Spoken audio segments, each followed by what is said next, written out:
universal man and universal woman is a concept that I use, and I'll explain some things about it, or the suggestions of what the characteristics of a universal man and universal woman would be in the revised, expanded textbook for victims of racism. I do mention them briefly in the basic textbook that's out there now, the textbook for victims of white supremacy. Yes, sir. That you can go to by get by going to producejustice.com. Yes, sir. But I will give some characteristics in the updated version of universal man and universal woman. I say that, you usually hear this cliche saying about we should be strong black people, we should be black advancement, et cetera, et cetera, et cetera. Well, that's just putting the emphasis on our color. That's just saying, come and look at the culture of black people. So that becomes sort of like a little artifact, like at a circus or something. Yes, sir. I mean, and people begin to look at it that way. I mean, black people are going to, we're going to show you, some of the things that we made thousands of years ago. I mean, the kind of cloth that we use and all like that. And that becomes associated with what we call blackness.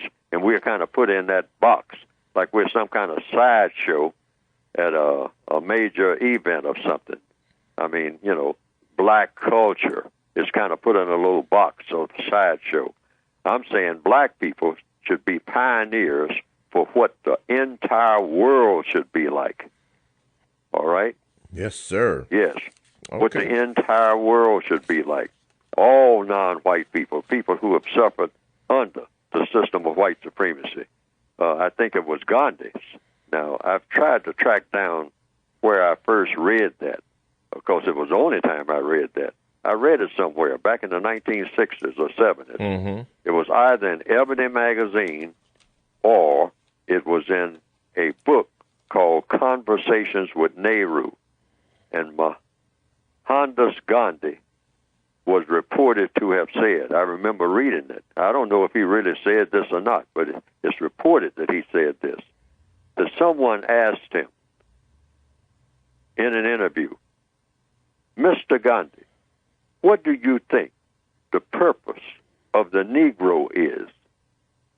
And Mr. Gandhi's answer, the way I read it then, and I've tried to find it, but I haven't been able to.